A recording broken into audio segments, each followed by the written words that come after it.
Hello and welcome to Channels Book Club. My name is Olakunle Kasumo. It's always great to be on this show where we discuss all things books. Thank you for always watching. Thank you for the messages and the inquiries that come through our social media platforms. We always love to hear from you, and we do our best to respond as much as possible and as quickly as possible. So please keep them coming. Now, I've always been fascinated by stories, the power and the potential of stories. Stories are capable of many things. One could say, rightly so, that stories in many ways shape our world. Our world is shaped by stories. And when you think about what a story can do and what people do with stories, then you begin to understand the way I feel about stories. Stories are very, very powerful.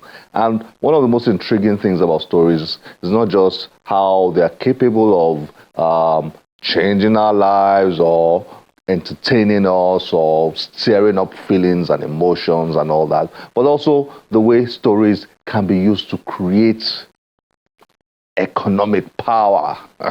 I mean, stories have the capacity to create wealth. And when you think about certain authors who take a single story and then turn it into a book, and then turn it into comic books, and then turn it into movies, and then turn it into television series and all sorts of things. I mean, one single story can just go on and on and on. Spiral effect.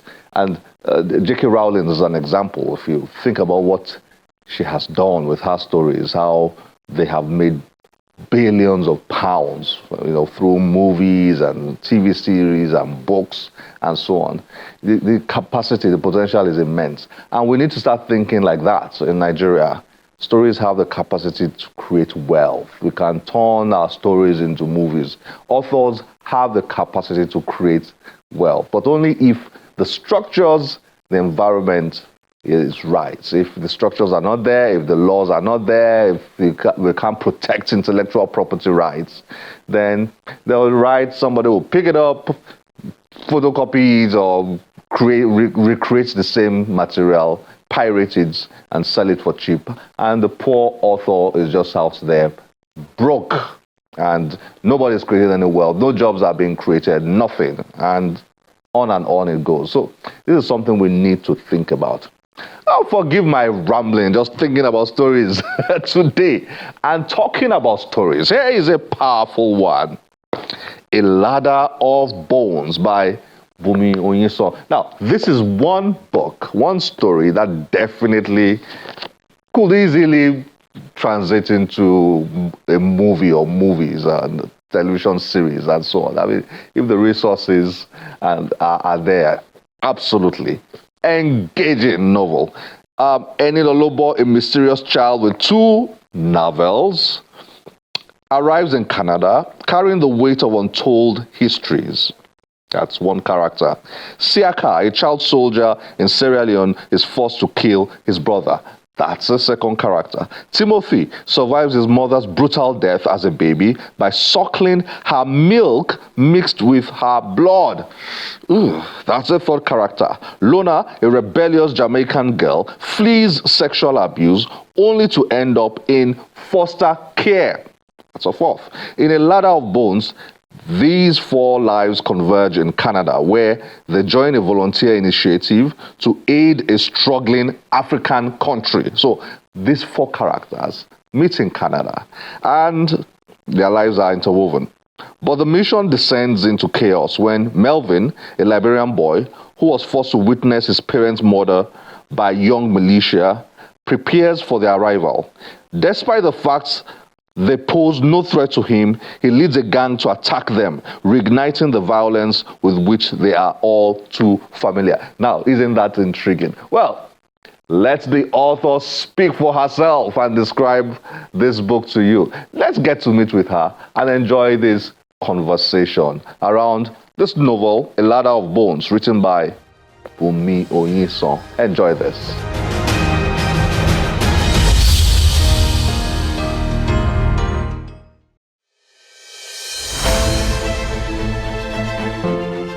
Bunmi Oyinsan is a Nigerian-Canadian writer, producer, presenter, and educator. Oyinsan has contributed to African literature through her novels, as well as scripts for radio, television, and theatre. She earned her MA, focusing on orature and literature from St. Mary's University in Halifax, Canada, and completed her PhD at York University.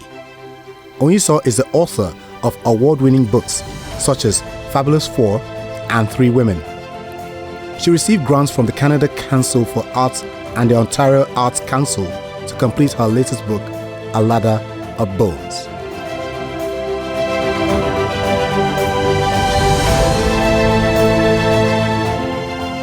Bunmi Oyinsan, nice to have you on Channels Book Club. Welcome. Thank you. Thanks for having me. It's great to have you here. I mean, you've done so much work over the years: education, literature, the academia, and so many other areas. But before we dive into your book, which I find very fascinating, and I'm sure viewers will as we discuss it, let's get to know the author a little bit. There's a part of your story, your history, that I would like you to sort of like explain to us viewers, give us, unveil that curtain and explain to us a bit, because it shows up a lot in your book. That's why I'm asking this specifically. You did some research that explored the intersection of Pan-African oral philosophies, literature, and film studies. I'd like you to say a bit of that, and then we dovetail into your book, because that seemed to pop up here and there for me while reading.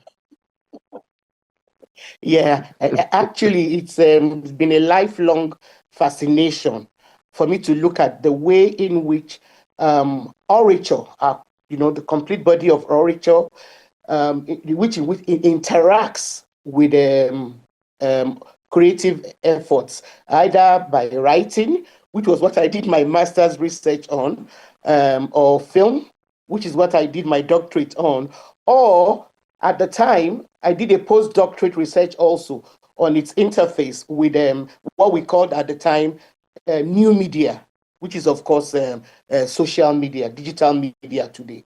And my fascination has been with looking at, okay, a lot of the studies that I met on the ground, theories that I met on the ground when I decided to go into that research, were trying to compare writing to orature. Right. And I kind of felt that as a writer myself, there was a particular way in which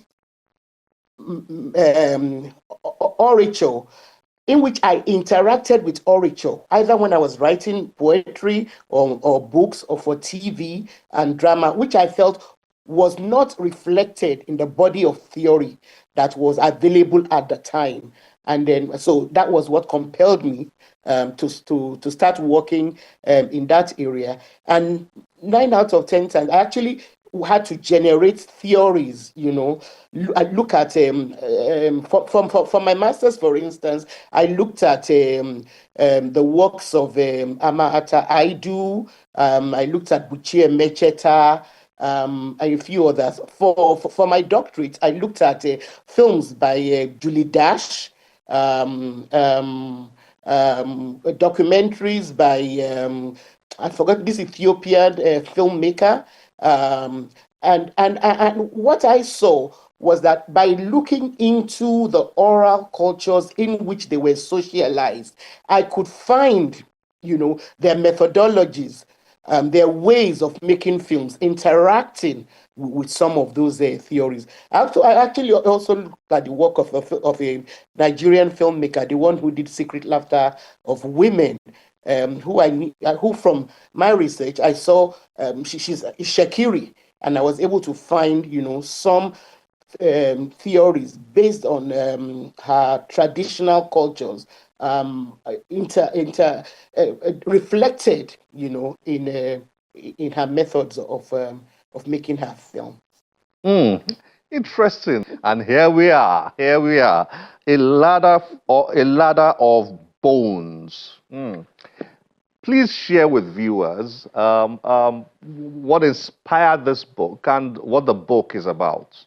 Okay, A Ladder of Bones is primarily a result of my attempts to grapple with, again, colonial historical accounts.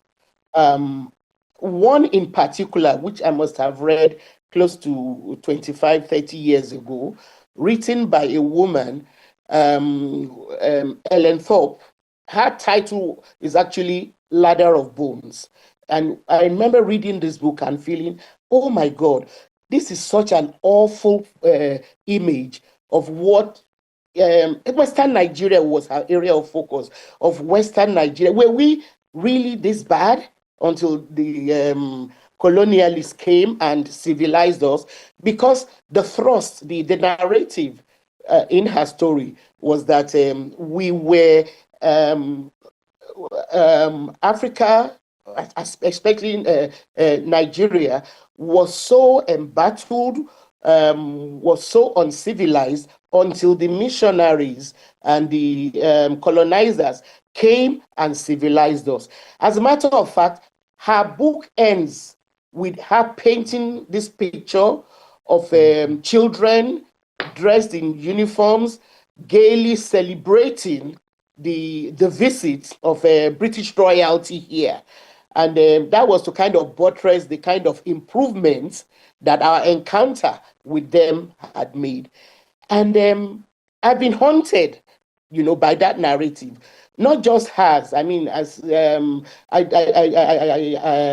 even through both my masters, my doctorate, and all of that, I've had to engage with a lot of history written from the point of view of the empire, celebrating, the ways in which the empire had kind of set Africa, Nigeria and other African states on the path to development.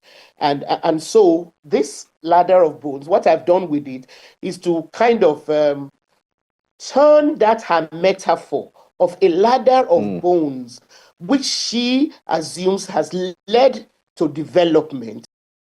Yeah, what you've just described now is really exciting. I mean, from reading it from your pages, it's an exciting story.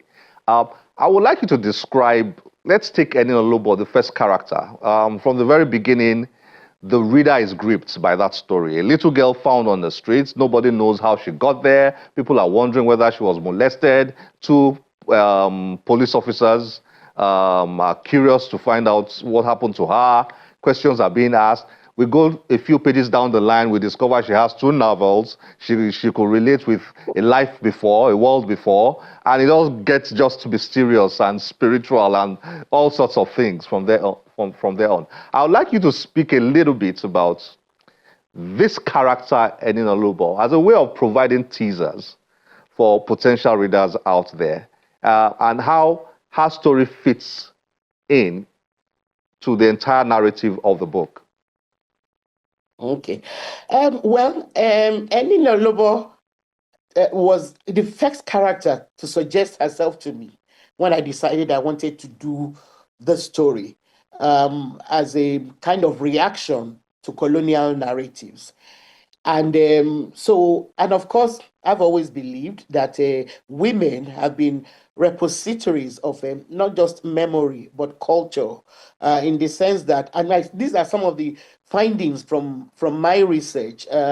When I look at the women who ended up being writers, all of them, almost all the women that I researched, confess the fact that the kind of relationship I had with my grandmother, some of them had with women in their communities as well.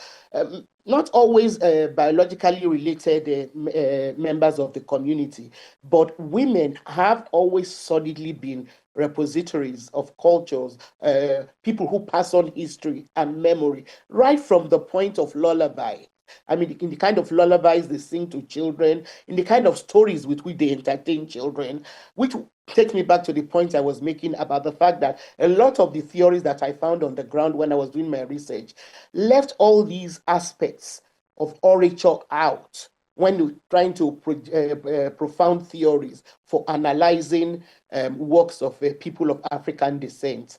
And so I had to go back to them. And so I wanted Enilolobo to be this character, this vehicle, with memories of more than one past life. We have within our culture various cultures ideas about Abiku or Bagye and all of that, but I wanted to go beyond that.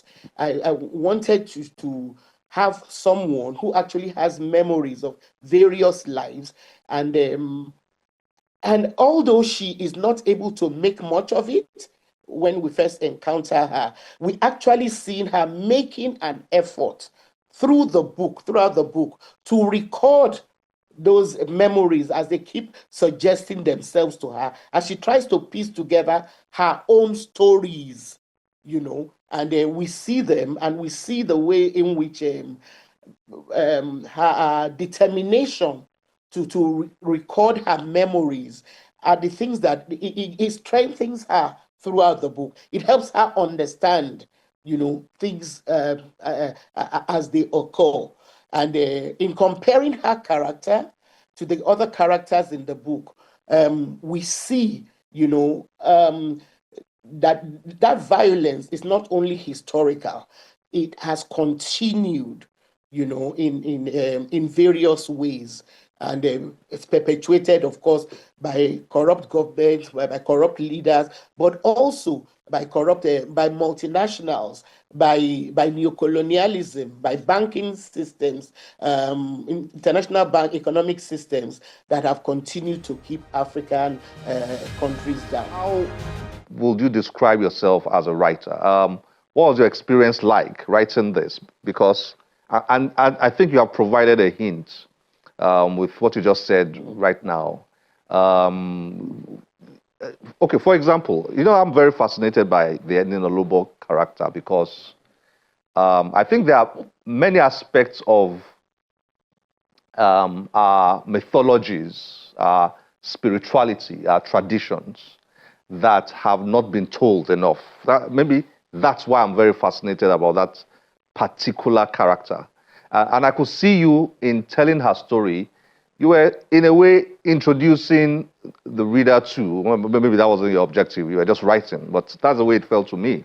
You were, in a way, introducing to us some of these myths, some of this spirituality of the Yoruba race, for example, the gods of the Yoruba race and all that. They were being introduced. Like the story of Ira, Eni's mom, and Eni's dad too. The fact that even though they went into Pentecostalism, they had this thing about them that most people out there didn't really know about, and she kept talking about that.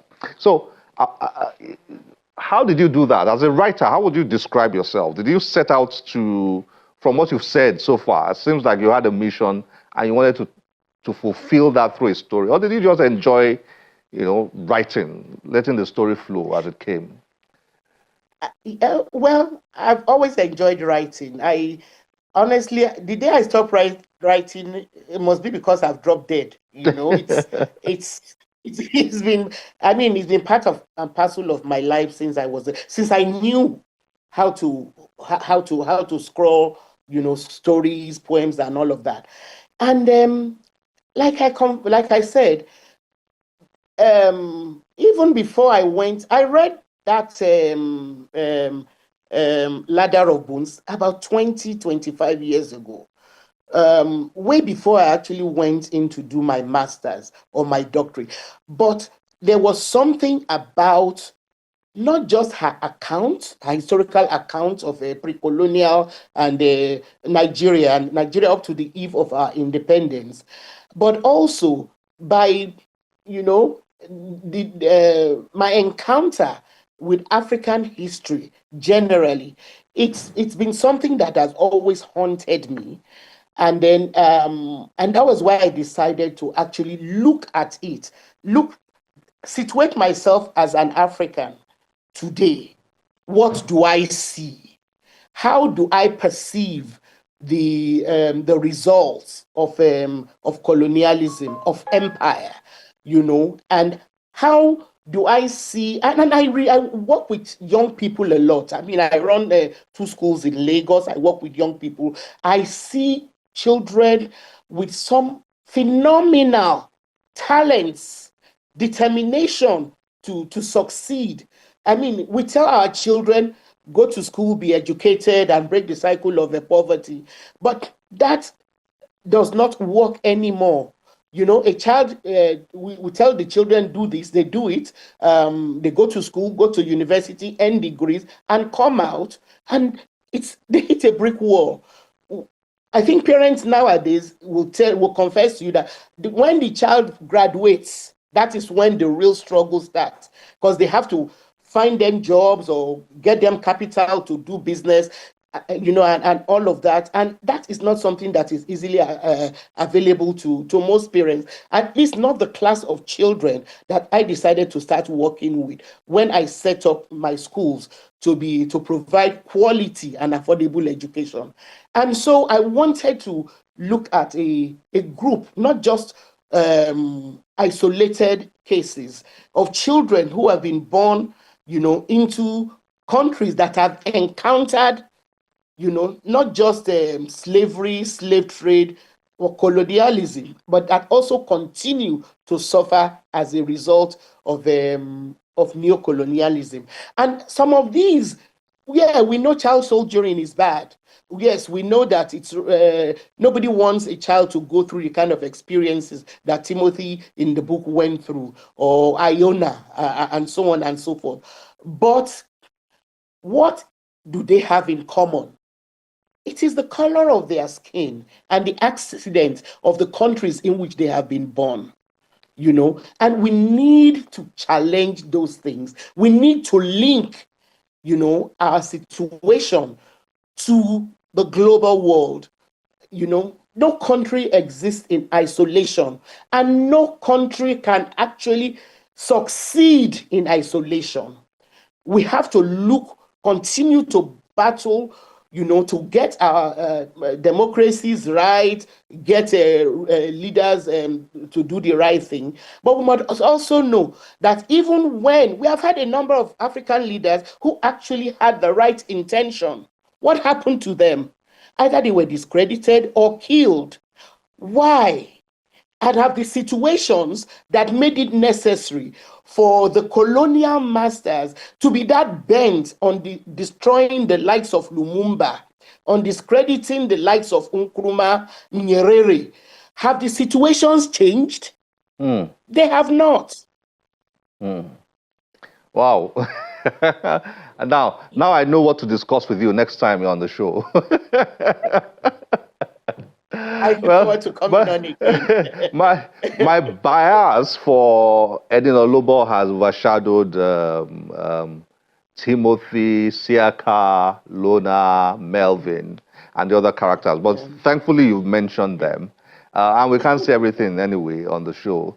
We want viewers to go and get the book and read to find out about those other great characters in your book.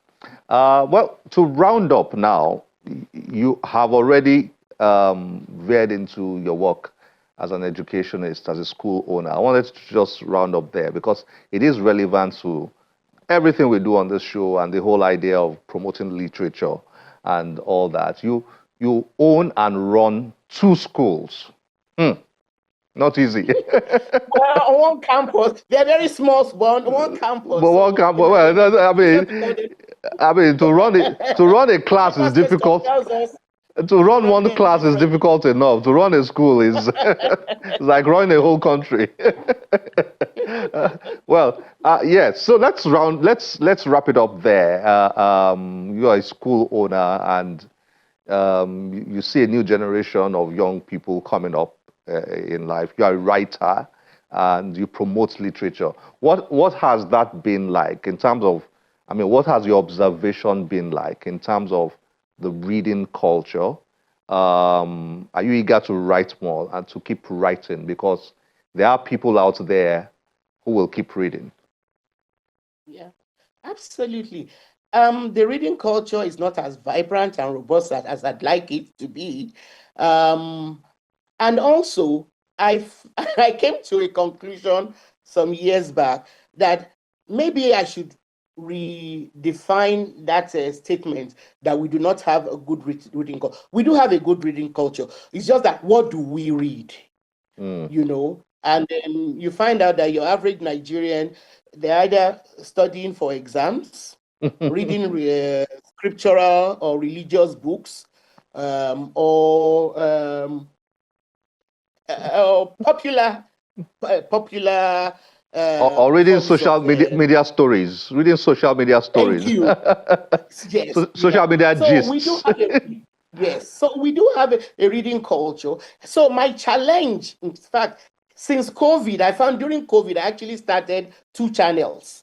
No, I started 1 channel where because I realized that maybe you need to meet people where they are at. So if social media is where they are, meet them. And I've always been a believer that um, it's not enough to be conducting academic research without finding ways to disseminate them to reach as many people as possible. And so I started Sankofa Pan-African series during COVID.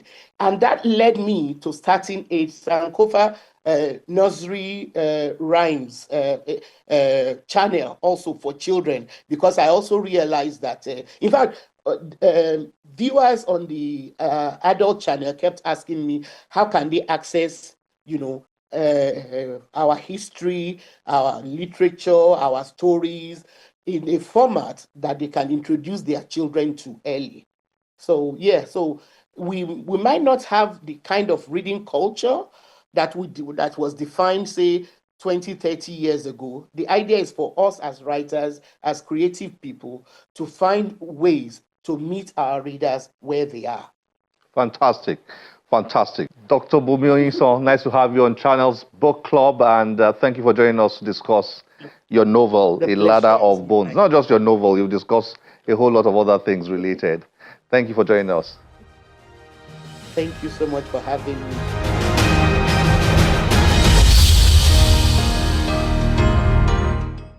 Fascinating. I hope you enjoyed watching that, and I hope you're excited about getting a copy of Bunmi Oyinsan's A Ladder of Bones. Read it. Let's know what you think about it. We'll be very glad to hear from you. Just send us your thoughts through any of our social media platforms displayed on your screen. This is where we end the show today. My name is Olakunle Kasumo. Remember, one great book can change your life. Bye-bye.